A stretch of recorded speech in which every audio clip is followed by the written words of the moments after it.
is the DallasCowboys.com Draft Show. Your war room for insider news and draft analysis from deep within the confines of Cowboys headquarters at the Star in Frisco. And now, your host, Zack Wolchuk. Welcome on into the Draft Show, 49 days away from the NFL Draft, episode 19. Watch out, Kyle. You heard that intro there. The host, Zack Wolchuk. Just keeping the seat warm, baby. I'm here with Voch Lombardi, BryanBroaddus. Bobby Belt was supposed to be with us today. He is sick, so he's got that flu. The crud is going around, so make sure you send him some Bobby, some well wishes. Of course, big shout out to Nick Harris, Tommy Yarish, Aisha Morrison, who stepped in last week as well.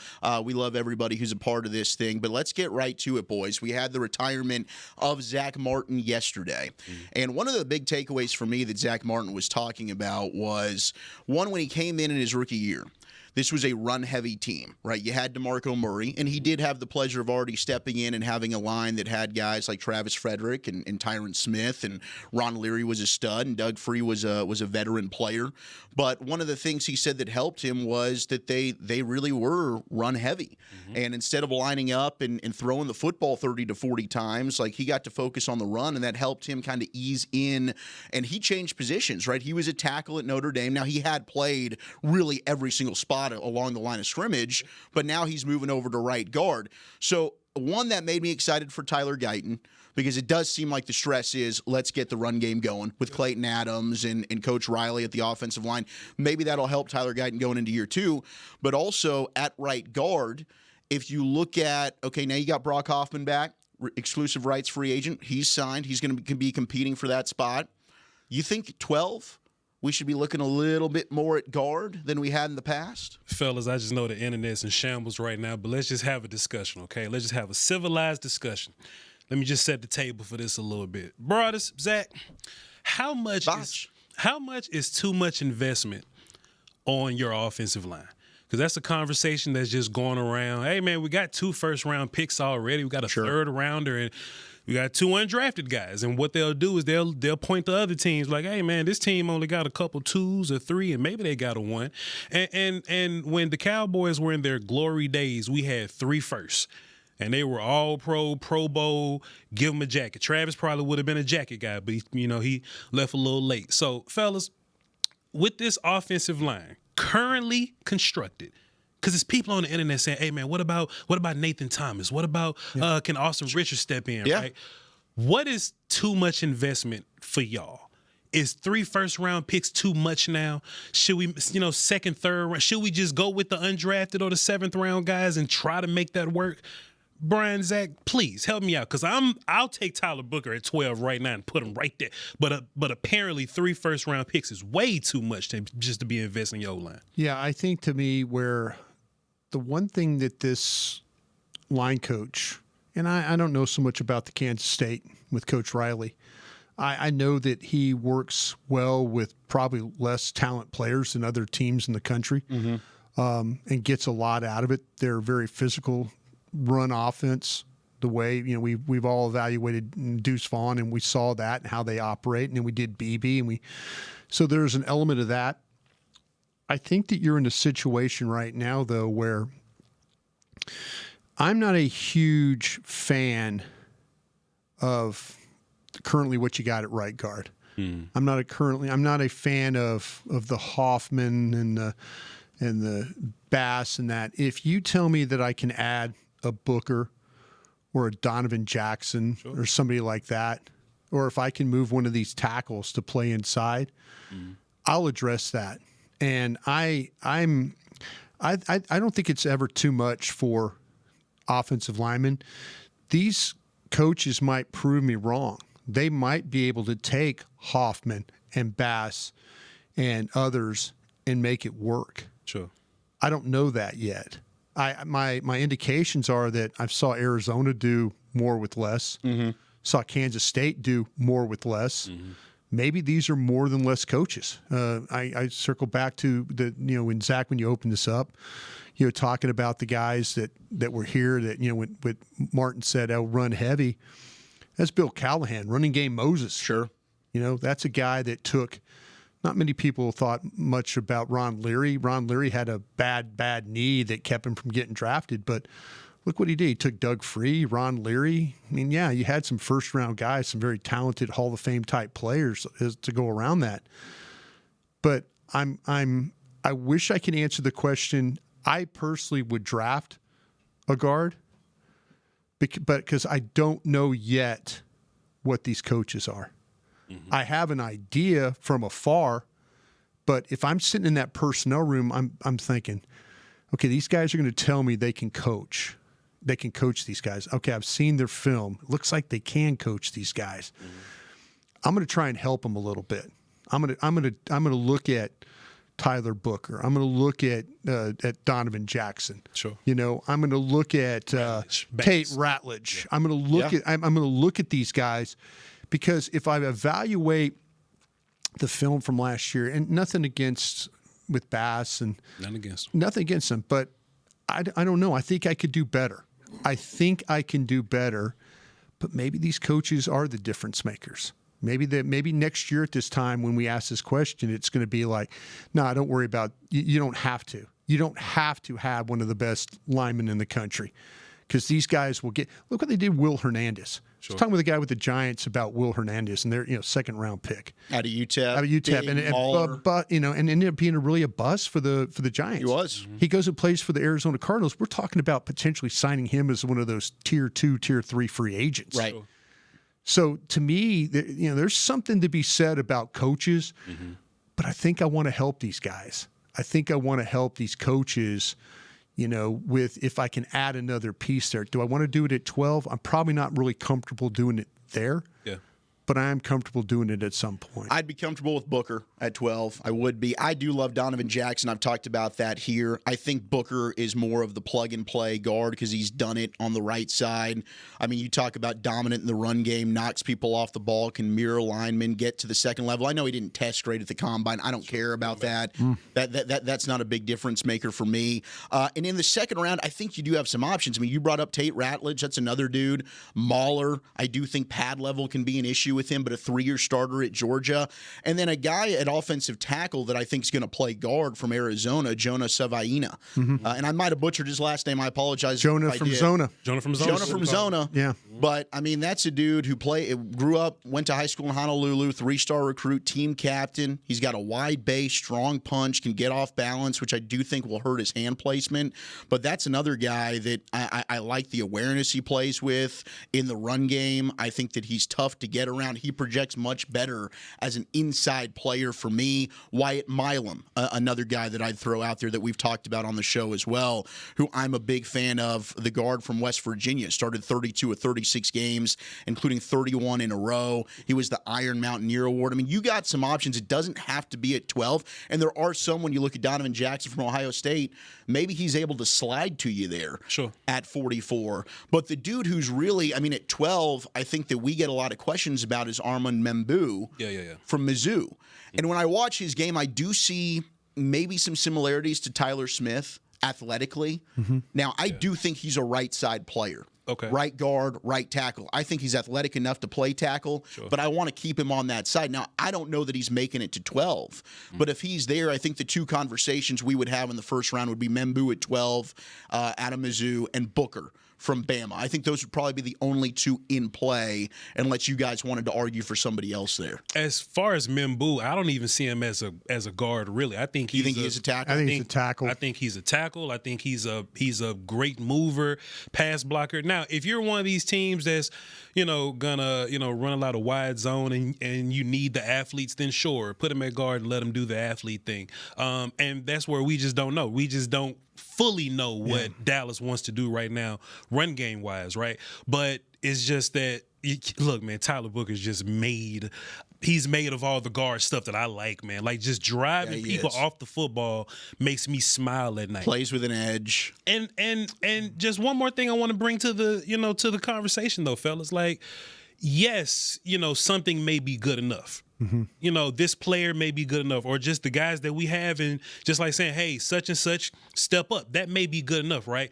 Are we a team that's trying to be good enough, or are we trying to beat Philly them? Are we trying to beat San Fran? No, you need to figure out this division has big inside people. You need to be damn good. Yeah. No, there's no question. You cannot suffer at guard play and center play in this division. Sure. You can't, and you'll get exposed for it. And so, the talk at a guard at 12, though, to me is it. I understand it. I completely understand it, but I don't know if I can go that route. Mm-hmm. So, Brian, let's talk. If this team, right, Jerry, Steven, and company, they surprise the hell out of us, boy. They go and get a couple receivers. They get a wide receiver 1B and another complimentary guy. And boy, we got a running back that we proud of. And boy, they fill this roster out, and we legitimately can walk into the draft, drafting whatever. Not I drafted, no disrespect, not I drafted Nolan Carroll and we going to play corner. Not that. Mm-hmm. Like, we got dudes, hypothetically, Jerry blew us away. Would you then consider guard? Because I do understand the pushback I get when I say, oh, yeah, draft a guard, draft a tackle. They say, but Voch, what about wide receiver? Oh, no, I understand. What about running back? I get that. What if all that is set for you and you go, damn, running back is gone, McMillan is gone, Burton is gone, the best player just happened to be this guard. Can I take him? No, I totally understand what you're doing. I'm gonna throw another position out to you that I think that you probably need to think about more, is that corner. Corner, for sure, yeah. Corner. I mean, if you're telling me that it comes down to a guard or a corner at 12, I'm probably taking that damn corner. I just don't want to get into a position where we're like, man, we need to fill this spot. I think that's where they get in trouble. I think if the corner's higher on your board, I think there's going to be. I think I'm going to feel better about a corner, first round corner at 12 than I am taking a guard at 12. You'd feel better about Will Johnson than Tyler Booker. I would feel. I would. Okay. Say Barron. Say Barron. See, this is the problem. I don't think the Cowboys would take Barron over Johnson. See, this is the problem, because this is the problem. Is for me, I would absolutely not take Will Johnson over a guard. For sure. I can't control what them is doing over there. They will. I'm just telling you what I would do. Yeah. And if they take Will Johnson over that guard, then there could be a discussion. Okay. They're like, well, this is obviously what they thought. Me personally, I am not taking Will Johnson over any guard you tell me. Sure. And I'm the guy, and I don't get me wrong about Booker. I think Jackson, the Ohio State guard, is better. Sure. Is a better player. And I think he's clean as heck. I love Jackson. But if you told me that if we were sitting in that room and I stood in there and I was fighting for a corner because I know we don't have one right now, there's no. Now we'll see what happens. They're trying to get some deals done. If you can get Lewis done, if you could get some other things done, great. But right now, I mean, Diggs, if Carson would have played better, I would have felt better about the position. Sure. I don't feel better about that position right now. Do I feel great about guard? Hell no, I don't feel great about guard right now. It's the whole class, though, Brian, because if Guyton was better, we probably wouldn't be talking about, going to go find some stuff. Nealon was hurt or whatever. We have needed more from these last two classes. There seems to be a discussion coming out of the combine when Coach Schottenheimer's standing up there and talking about Guyton. He's pushing, Guyton's in the weight room every day. That's telling me right now. That's telling me right now that they believe that they've got they to your point, sure, how this discussion all started, that they believe that they have enough bodies to play to start five and be fine. What they say about Mozzie? Mozzie in there with him? Yeah. You don't ask about Mozzie. Didn't get a mention for Mozzie there. What did he say? But, I mean, to your point, when the Cowboys window was open here, 2014, some of their best years, that offensive line was the best in football. There's no question. And that travels, man. Your hope you can take is that anywhere. And that makes it easy for everybody else, for your new running back, everything for your old quarterback, for your new quarterback whenever that guy is here. I mean, I totally get the pushback of like how many first-round assets can you put towards the off. At some point, other guys need to step up, and you're right. And maybe this coaching staff is here to do that. But I'm never going to fight putting assets towards the line of scrimmage. What we're hearing right now from Bobby Belt and John Machota, Todd Archer, Nick Harris, everybody that was at the combine, they're all starting to report that they would be comfortable moving on, say not drafting Ashton Jeanty. Mm-hmm. Sure. Okay, if to me you draft Ashton Jeanty, he makes the offensive line better. Yeah. His ability to make people miss is rare. Absolutely. And if you're not interested in that, does that lead you to believe that they feel good about their offensive line? That they don't need a player like that? Let me just be clear. I think this Genty talk is up there with the Michael Mayer talk, which is up there with the Jonathan Brooks talk. I just think we're hearing stuff. It's March, it's February kind of stuff, and I don't think in reality, they're not going to. They could not pass on a guy like Genty. There's not a Genty, soul over there. Please go ahead. Yeah, Genty could be an outlier, right? Yeah. I mean, I think Zeke was an outlier for them. I think Ashton Genty is in that conversation. Like, I don't think Hampton is a guy they're going to take at 12, right? Like, we've seen that mocked at times. I don't think another running back is in the conversation high. Yeah. Genty's one of those guys where you're going to have a scout, I would assume, that will stand on the table and say, this is a generational back. Yeah. He will instantly be one of our top 5 players. He's our second best offensive player to CeeDee Lamb. Offense can run through him. We take him. We're not worried about a runner for the next 5 years. You better convince the head coach of that then. Yeah, because that's where this thing is going to start. By the way, if you look at the Oso Digizua being signed, give Matt Eberflus a pat on the back for that one. But because these coaches will have influence, and if Brian Schottenheimer does not think, that this back could be a generational type player, then they're not going to take him. Fair. I just that's the thing that kind of worries me a little bit. And the depth for this class, it might say what they think about their offensive line. If they don't have to have a back like Genty, then they're thinking their offensive line is fine. All right, this is the Draft Show. Zack Wolchuk, BryanBroaddus, Voch Lombardi. Let's do a little Twitter on the 20 as the Draft Show rolls on here live from the Star in Frisco. Life is a workout, and Smoothie King is here to help you power through. Whether you're maxing out overhead presses, pushing through chest flies, or being the hero your golden retriever needs to carry them over that scary bridge, Smoothie King has the fuel to help you go all out. Build muscle and boost your recovery with 45 grams of protein, 0 grams of added sugar, and delicious customizable ingredients in the Gladiator Smoothie. Available in chocolate, strawberry, and vanilla. Only at Smoothie King. Hi, Drew Pearson, former Dallas Cowboy and now Pro Football Hall of Famer here. If you're struggling with your vision and tired of those contacts and glasses, don't throw a Hail Mary. Go where I went. Laser Care Eye Center, the official LASIK partner of the Dallas Cowboys. Drew, thank you so much for trusting us with your vision correction procedure. At Laser Care Eye Center, we offer 6 different vision correction procedures to help patients see. Check them out at dfweyes.com. Tell them Drew sent you. Hood, hood. I'm Dak Prescott, quarterback of the Dallas Cowboys. And they snap it to Prescott, who looks right. It's not there. He escapes left. He'll run for a first down. Just like football, when it comes to crypto, it's important to have a team you can trust. With blockchain.com, I know I'm in good hands. Since 2011, they've been trusted by millions around the world to buy, sell, and trade cryptocurrency. Prescott's going to run this himself. Run it up the middle, and he scores. Whether you're new to crypto or an active trader, they've got you covered. What are you waiting for? Get started at blockchain.com. Cowboys fans, when it comes to navigating the ever-changing world of tax, your business needs a partner it can trust to tackle even your biggest tax challenges. Ryan is the largest firm in the world dedicated exclusively to business taxes. Our team of tax professionals has local expertise in all areas of tax and can help you uncover savings opportunities you didn't know you had. Learn more about how Ryan can improve your overall corporate tax performance by visiting Ryan.com. Ryan, the official tax partner of the Dallas Cowboys. This is the DallasCowboys.com Draft Show.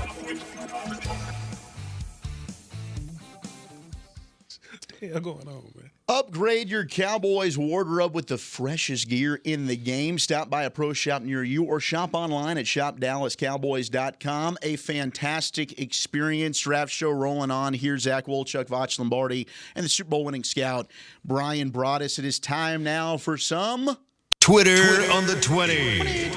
20. Thank you so much for everybody who has engaged in these questions here. And we'll start off with Pro Ash the Rapper. Pro Ash. Can you discuss more free safety options in the draft? It ain't but 2 or 3 of them. So my number 1 guy is Andrew Makuba, from Texas. And if you wanna get my respect, just go and get picks, man. Just go and be a good size athlete and go and get tackles and go and get picks. And Andrew Makuba gets plenty of them. Now, Malachi Starks is also a free safety that you could possibly look at, but I don't think we have a good feel of where he's going to go. You know, the more the draft kind of winds down a little bit, Starks was like a guy that was in that top 10 conversation now.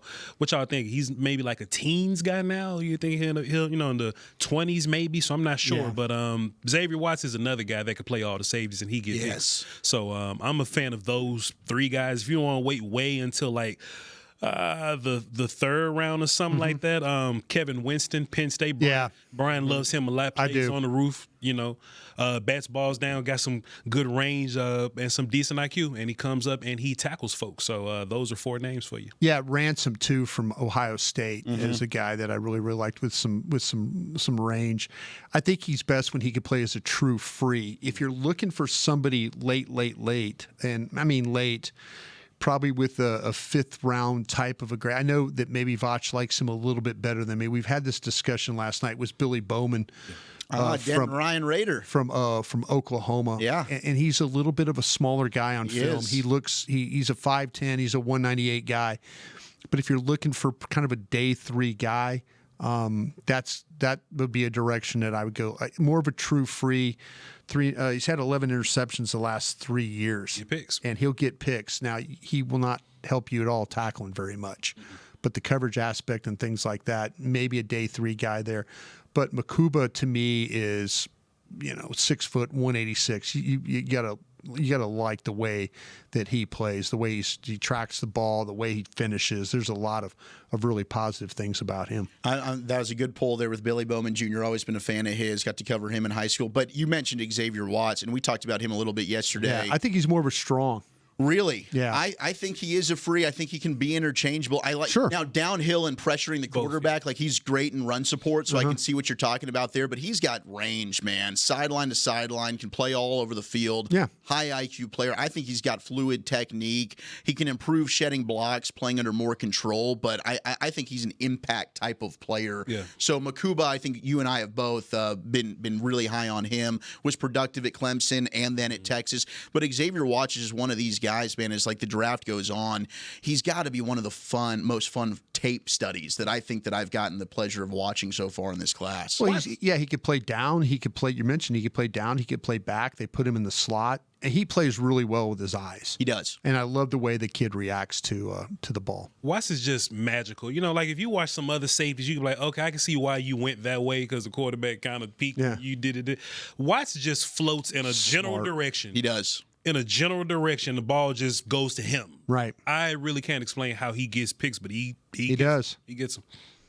Okay, next question we've got here. Well, he was, by the way, he was a receiver that they moved to safety. Makes sense. So you can see the ball skills there, 100%. Todd G. Mack wants to know, could you guys break down the Loveland versus Warren battle in your evaluation at tight end? Colston Loveland, the tight end from Michigan, and then Penn State's tight end, Tyler Warren. I think that's a vast comparison. I think there's a lot of room between them. Some people have. I would put Loveland. Mason Taylor. I'd put Mason Taylor over Loveland myself. Yeah, I agree. Is what I would do. I think that Warren clearly is the guy. But I would think that Mason Taylor, when you start to talk about second round tight ends, sure. I know I have Warren in there. I know people have him. When I say second round, he's probably player 16, 17, 18 on my board. Yep. But I do. I think that with Loveland, I think with the thing with Loveland, it's kind of a jack of all trades player. Mm-hmm. And Voch and I had this discussion. We did this last night, didn't we? Yes. We have a discussion about tight ends because we were thinking about about Ferguson from Oregon.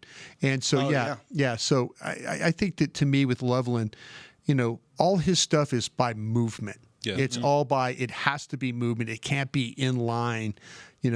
They'll bring him in motion. They'll have him block. He's a good guy as far as tying people up and stuff like that. I wasn't really warmed up to Warren to start out because I thought he was more of a flexed or slot receiver in the way he played. But there's some inline stuff to his game. I really do like the toughness with the ball in his hands.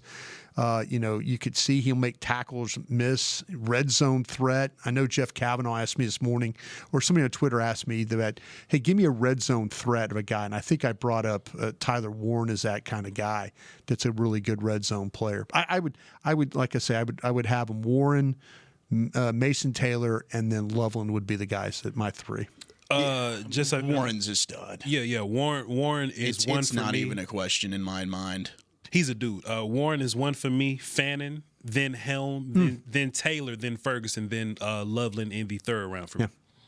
Yeah, Colson Loveland's the guy I could be so wrong about, but I've got him as the third tight end behind Warren and Taylor. And then Fannin's in there. And then we can talk about Elijah Arroyo from Miami. Where would we were thinking about, and you and I just had this discussion, and I think I flipped it last night after the one we had. Yeah. I put Ferguson over Arroyo from Miami. Oregon over Miami in that round. Yes, sir. Yes, sir. Yeah. Also too. And listen, man, it really just depends on what you like, man. I like yak guys, man. Yeah. I like if I could just get you the ball and you just give me a little bit more. And that's what Ferguson does. That's really what Warren does also. Warren just brings a lot of toughness to the game. If I had to take the side of what people would like with Loveland it looks like he could do all things. Like he has the build, the look, the athleticism. Moves really well. I could teach you how to do all things if I want you to do all things, to where I would just much rather whatever you do, I want you to be like just great at that. Yeah. I think Warren is great at what he does. Fannin is great at what he does. Taylor, Ferguson, they are great at what they do. And they may not do everything well, but they do what they do at a top level. So that's why I just like those guys a little more. Yeah, I agree with that. Loveland, like I said, man, a tremendous receiving threat. There's something about him. I just like the other guys a little bit more. Plus, Warren lines up at quarterback, takes direct snaps, running back, and dare y'all to do something. Yeah, I mean, the dude had 4 more rushing touchdowns as a tight end.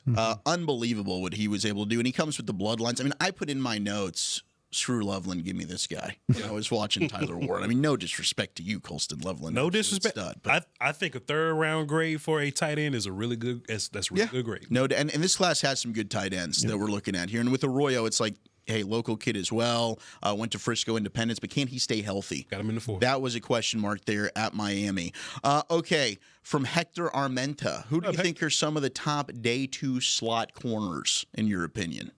Well, you got one that just tore up the combine there. This Maxwell Hairston. Yeah. Brian, have you moved him up and down your board at all? No. He's a third rounder for me. Has he? I left him in the third. Guys, that's a second rounder. He might be, but I got him in the third. I don't want to move guys too much, man. But you're just talking about like nickel guys. I think that there's not a whole bunch of them though. Huh? I think Noel Williams could play in there. In the nickel? Yeah, in the nickel. Okay. I think Parrish from Kansas State could probably play in there. Parrish for sure. And maybe Riley from Louisville, I think, could maybe play in there as well. Yeah. Yeah, Maxwell Hairston, though, the ball finds this guy. Like, he breaks on the ball really well. I think he passes off coverages well in zone. I think he would certainly be one. You guys think Trey Amos, Ole Miss, could kick inside at all? Or I think he's an outside guy. The length with him, I think he plays better outside. Boy, he is a sticky guy on the outside, though. He really is. And he also had a tremendous combine, but he gets a good jam off the line. Carries inside really He really does. I mean, those are 2 guys that I would look at in the second round. I don't know about, like, a Benjamin Morrison. I don't think he can really kick inside. I think he's a true outside player as well.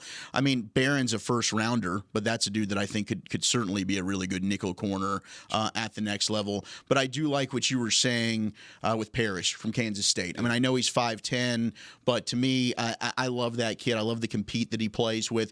And then I don't know that he's a nickel guy, but I brought up Kobe Bryant from Kansas, who we got to see at the Shrine Bowl, dominated those practices, was a leader there.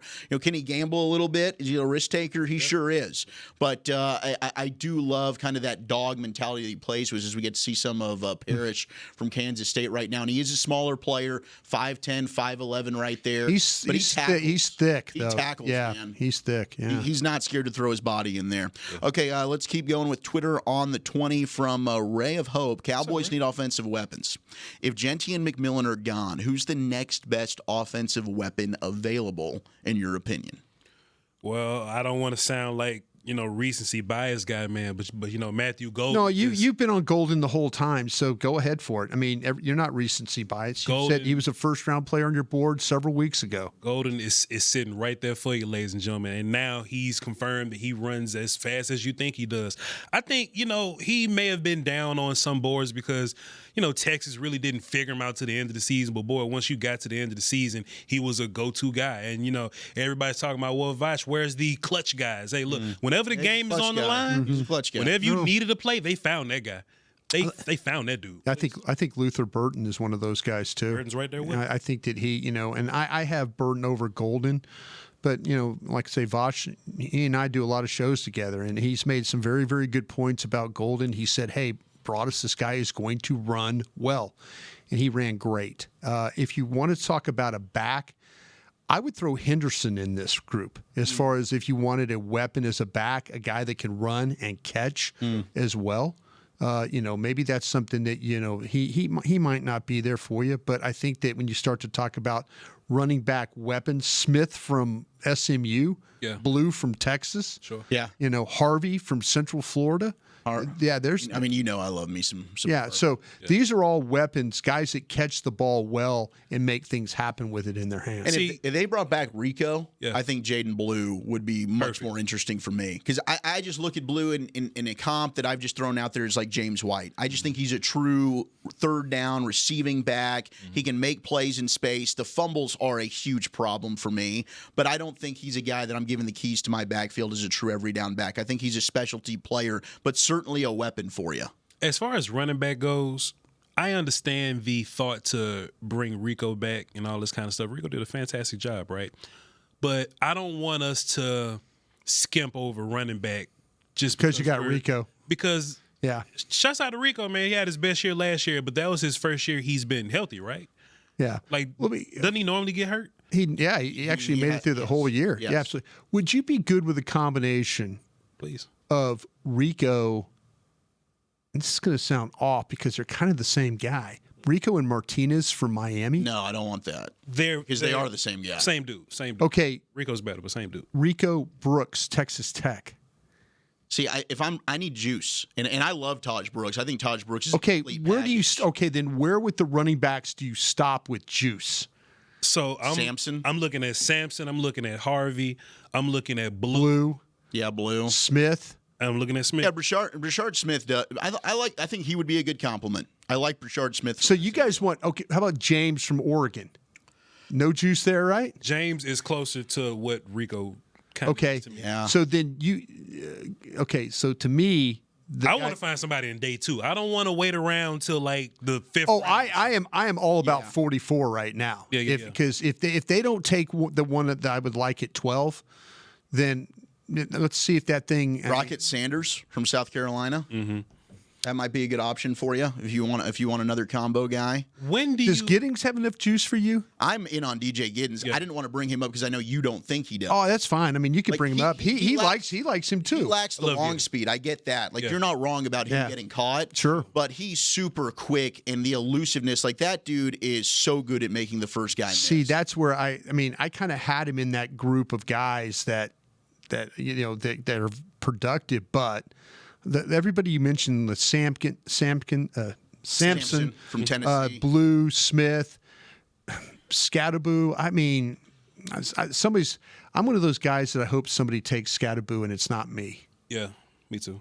Listen, we talking about Rico and Rico types, right? Would that stop us from drafting Hampton or Johnson? No. From Iowa? I think. Are you guys getting the feeling that Johnson's going to be the guy that could be there at 44? I'd love it if he was. I think Hampton, Johnson, and Henderson gonna all be gone. See, the thing about it, will people get turned off by what Johnson ran at the combine? That don't bother me at all. I don't think they should be. I mean, to me, on tape, slower. I think Johnson looks faster than Hampton does. Yeah, but I have Johnson over Hampton. Same. But to me, it the way this thing's kind of playing out, it seems like to me a lot of these mock drafts, and whether they know it or not, Genty's gone, Hampton's gone, Henderson's gone. We're starting to see maybe that Johnson is the guy that's going to be there. That'll be great for us if that's the case. I have a fear that all these guys are going to be gone, and we're going to have to pivot to maybe, try to overreach for like a running back, or maybe we're going to take a running back that we really didn't want to take in the second round. But if Johnson is there, then we should be throwing a damn party for real. Yeah. In real life. Yeah, I'm at 44. He'd be an absolute steal. I've been on that as well. I think these running backs are going to go pretty high, higher than we think that they will. Like maybe you can get a Travion Henderson there out of Ohio State in the second round. It might be more likely Quinshon Judkins. Why is he falling? Having to look at. Why is he falling, Johnson? Why is he falling? Speed. There are people because what he ran at the combine. People, are they overthinking him and Ted McMillan the same thing with him? Are they just overthinking these guys? Sure. And the same thing, I mean, Lance Zierlein. I have a lot of respect for Lance Zierlein. He was on our station on 105.3 the other night, with our guys. And he was kind of talking about that Johnson runs through wide open holes. Like it's big, wide open holes. It's supposed to.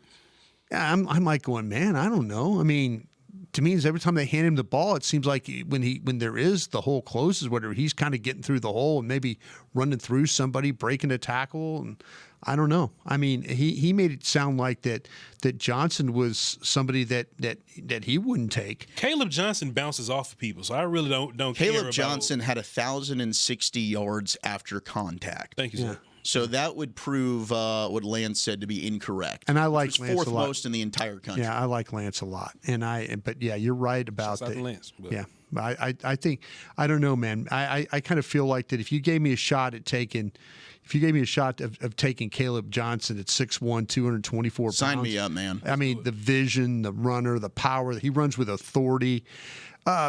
You guys remember Trey Benson, Florida State? I thought he was RB1. Now, that's looking great after year one on that one. Yeah, I kind of felt like that this guy was a little bit had some Trey Benson to his game. Yeah, and I think the knock on Benson is he more of a scheme fit? Yeah. Yeah. So maybe that's another thing with Caleb Johnson. We saw Joey Porter Jr. fell out of the first round because teams thought maybe he was a scheme-specific corner, which I didn't agree with, but it was wrong. I watched the Wisconsin game, and by the end of that game, Wisconsin wanted nothing to do with him. Huffing and puffing, falling all over. Nothing to do with that. Well, and he had one of my favorite quotes in this process. He said, "I don't like juking. If I have to, then I will. I like running over people. I like stiff-arming, outrunning, catching. I have way more gas left in the tank," said Caleb Johnson. I love the kid. I'm a big fan. Okay, thank you so much for another great edition of Twitter on the 20. Let's do a little Choose Your Fighter. All right, I'm going to give you guys some names. We're going to go through 3 rounds, and we're going to talk which player would you take out of this cluster. That's next as the draft show rolls on. Hell yeah. I'm Darren Woodson, former Dallas Cowboy player and Super Bowl champion. When I played in the NFL at a high level, I relied on my vision to see the field. As I started getting older, I noticed my vision wasn't as good, and I was getting frustrated from wearing my glasses all day. I went to Laser Care Eye Center, and Dr. G talked about all the options. Thanks to technology and Laser Care Eye Center, I can see near, far, and between. Don't fumble your vision any longer. Visit them at dfweyes.com and tell them Darren sent you. They got me back on my game. Star Sports Tours is the only official fan travel partner of the Dallas Cowboys, offering exclusive game weekend travel packages with pre-game sideline access and photo ops with current players, cheerleaders, and Cowboy legends. You want to stay at a team hotel, attend the best tailgate party in Texas, tour the Star, and talk X's and O's with me, Everson Walls? With Star Sports Tours, you can. Visit cowboystravel.com to book your travel package today. Life is a workout, and Smoothie King is here to help you power through. Whether you're maxing out overhead presses, pushing through chest flies, or being the hero your golden retriever needs to carry them over that scary bridge, Smoothie King has the fuel to help you go all out. Build muscle and boost your recovery with 45 grams of protein, 0 grams of added sugar, and delicious customizable ingredients in the Gladiator Smoothie. Available in chocolate, strawberry, and vanilla. Only at Smoothie King. How about them Cowboys? Or how about them Tyson Cowboys Nuggets? As we cheer for the stars on the field, we love that we've also got some stars on our plate, thanks to Tyson brand star-shaped Cowboys Nuggets. That, along with all our other favorite Tyson Foods products, sure make game day special. Score some delicious Tyson Cowboys Nuggets and become a game day star, just like our Cowboys. As you enjoy your stars on and off the plate, remember, tailgates and game day have always been Tyson. This is the DallasCowboys.com Draft Show. All right, the most action-packed motorsports experience in the world returns to Arlington. Head to AT&T Stadium on Saturday, March 8th for Monster Jam. Get ready to cheer, scream, and be amazed as massive Monster Jam trucks take over Arlington. Tickets are on sale now at SeatGeek.com, the official ticketing partner of AT&T Stadium. Zach Wolchuk, Voch Lombardi, BryanBroaddus, the draft show rolling on. We're going to do a little pick your player. All right, I'm going to go through 3 rounds here, and I've got several names that are on the board. You tell me in this scenario, who are you taking? Okay. All right, pick 12, first round, Dallas Cowboys on the clock. You've got Armin Membu, offensive tackle out of Missouri. All right. You got Teteroa McMillan, wide receiver out of Arizona on the board.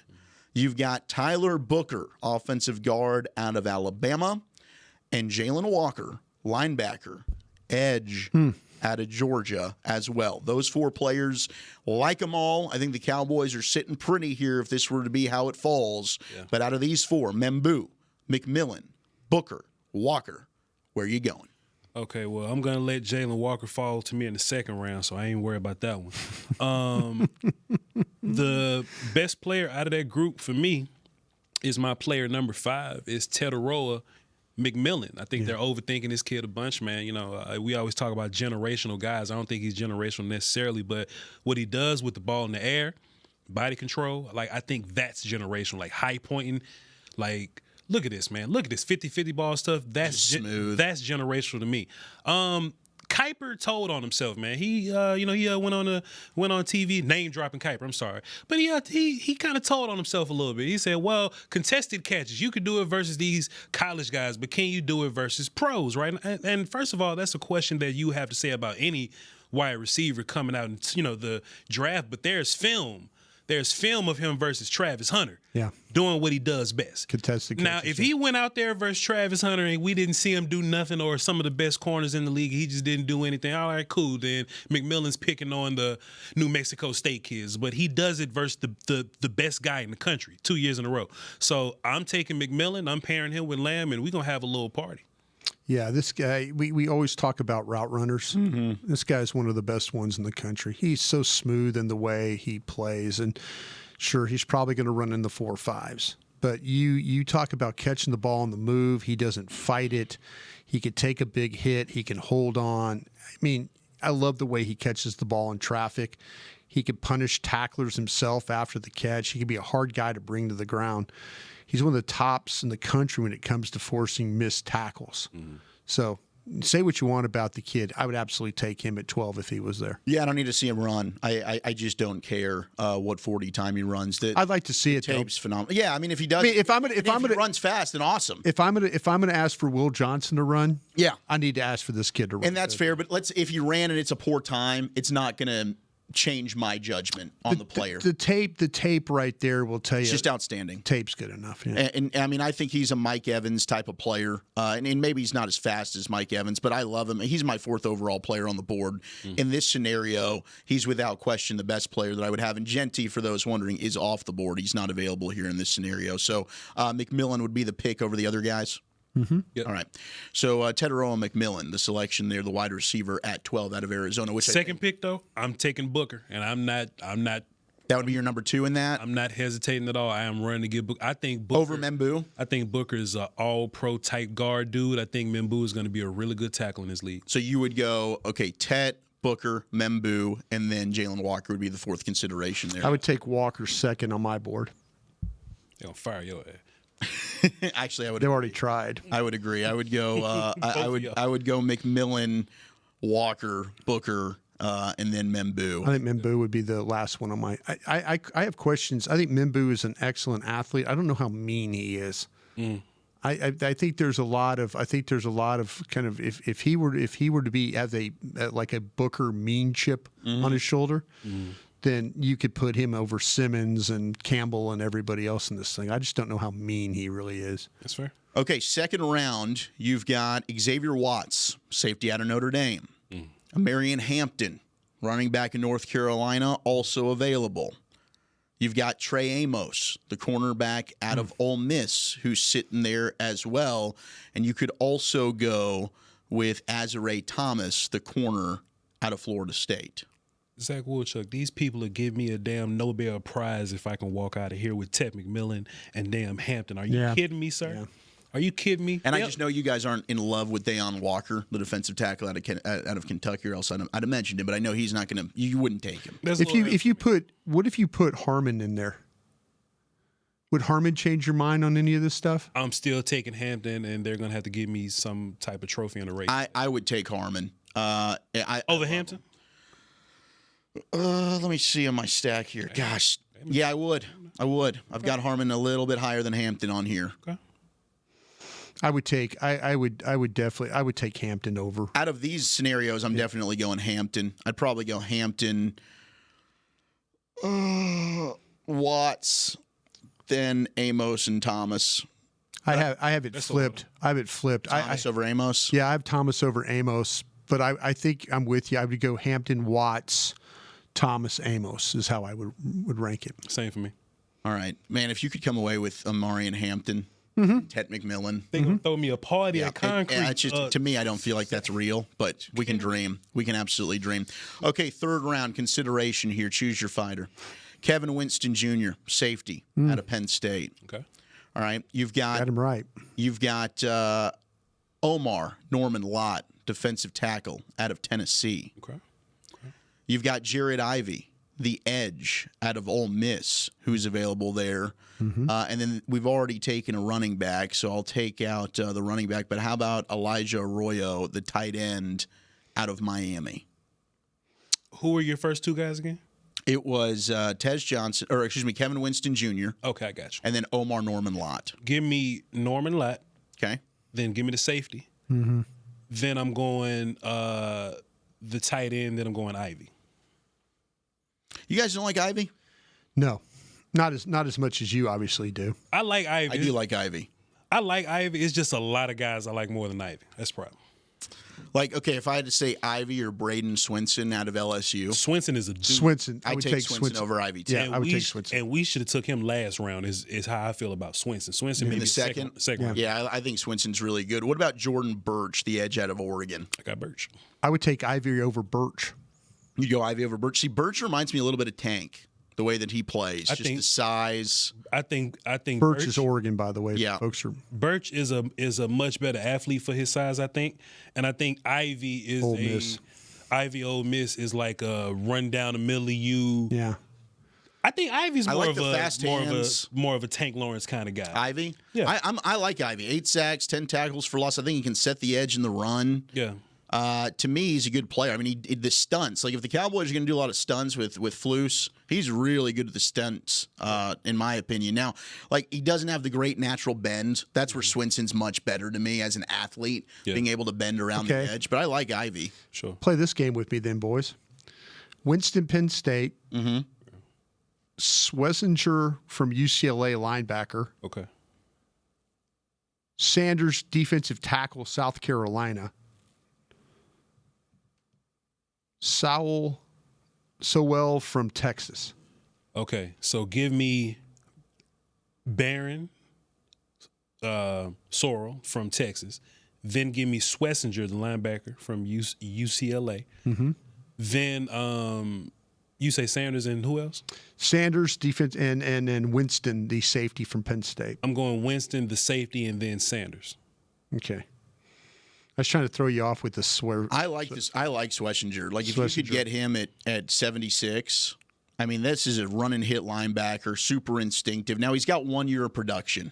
I mean, he played in 38 games. He had 10 starts across 4 seasons, but the starts came this past year there.